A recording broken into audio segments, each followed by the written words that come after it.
Good day, smart mathematicians. Let's do question 10.1.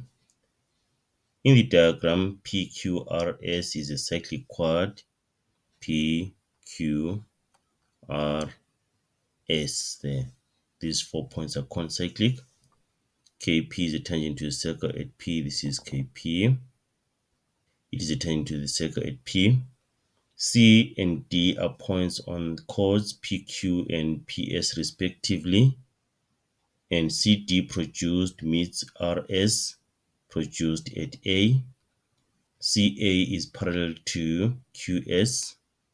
CA is parallel to QS. This is CA parallel to QS. RC is drawn. RC is drawn. Angle P1 is equal to angle R2. So before we go to the questions, I want us to discuss the information in the writer. And I'm encouraging you to do this even in the exams. Start by looking at the information in the writer. You fill the writer as much as you can, and then we come back to the questions. Let's try to do that. Right, in the diagram, PQRS is a cyclic quad. So here, think of the cyclic quad theorems. Think about the exterior angle of a cyclic quad. Think about the opposite interior angles of a cyclic quad that are supplementary. And then KP is a tangent to the circle. Think of the tangent theorems. Think of the tan chord theorem. Think of the tangent radius theorem. But here we don't have any line from the center to P. So let's not worry about the tangent radius or tangent diameter theorem. The other tangent theorem is tangent from the same point. Also, we don't have the tangent from the same point here. So the theorem we have to think of here is the tan chord theorem. C and D are points on chords PQ and PS respectively. CD produced meets RS produced at A. CA is parallel to QS.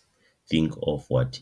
Think of the geometry of parallel lines, corresponding angles, alternate angles, co-interior angles. RC is drawn. Angle P1 is called angle R2. Right, the other thing you can recognize here, think of the proportionality theorem. Because we have parallel lines. If you check, we have this triangle. And then we have the line ST parallel to AC.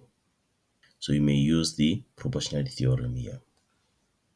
Right, the other thing I may advise you to do, it would be better to name the angles. We name the angles. You can name any angle, but here we have this tan chord theorem. So I want to start with P1 here. So let's say this is X. Which other angle is equal to X? We're just discussing here. We're going to write our things nicely. We're just working on the writer for now. Okay, so this angle P1 is equal to X, and then because of the tan chord theorem, you see, KP with the tangent and PS is the chord. They are forming angle P1 there. And then PS, the chord, subtends Q1. So meaning that Q1 is also equal to X. And then we're told that angle P1 is equal to angle R2. So angle P1 is equal to angle R2, meaning that this angle is also equal to X. So here we can see that angle R2 is equal to angle P1. And angle Q1 is also equal to angle P1. Let's check our first question. Prove giving reasons that angle S1 is equal to angle T2. So we have angle S1 here, and then angle T2. How can we link these two angles, angle S1 and angle T2, with what we have, with the angles that we have? You see, we have angle R2 with angle P1 and we have angle Q1. So how can we link these two angles with the angles that we have? Right, let's start with angle S1. Angle S1 is an exterior angle of a cyclic quad because PQRS is a cyclic quad.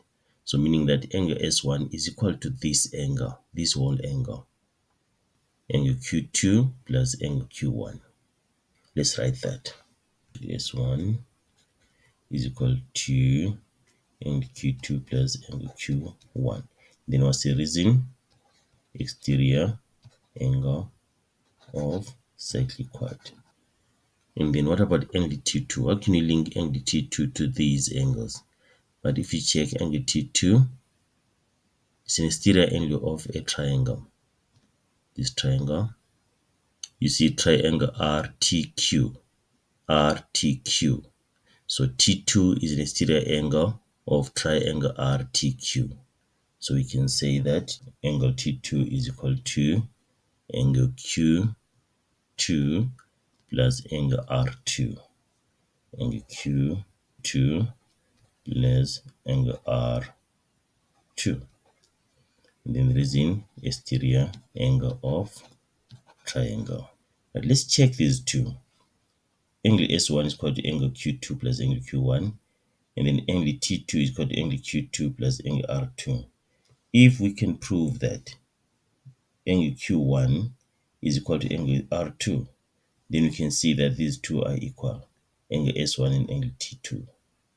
Okay, so let's look at what we have.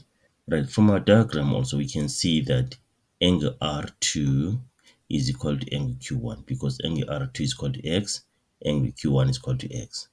Okay, and then these both angles are equal to angle P1. So it means we can replace these two with angle P1. Where there's angle R2, we can write angle P1 because they are equal. And then where there's angle Q1, we can even write angle P1. And then these things, they become the same. Okay, but let's just write this. So we're saying we're given that angle P1 is equal to angle R2. We're given, and then angle P1 is equal to angle Q1 because of the tan chord theorem. You see that to highlight your angles or name them, it will assist you. Okay, like here we name these angles X. Don't use them when you're answering because you're never given X. Okay, instead of writing, you can highlight using what? Your colors. Same angles, use the same colors to highlight. That's also fine. Now we're saying angle R2 is equal to angle P1 and angle Q1 is equal to angle P1. So it means that we can replace these with angle P1. This is also equal to angle P1. This is also equal to angle P1. So meaning that angle S1 is equal to angle Q2 plus angle P1. And then angle T2 is equal to angle Q2 plus angle P1. See that? Therefore, angle S1 is equal to angle T2 since both of them are equal to angle Q2 plus angle P1. Angle S1 is equal to angle T2.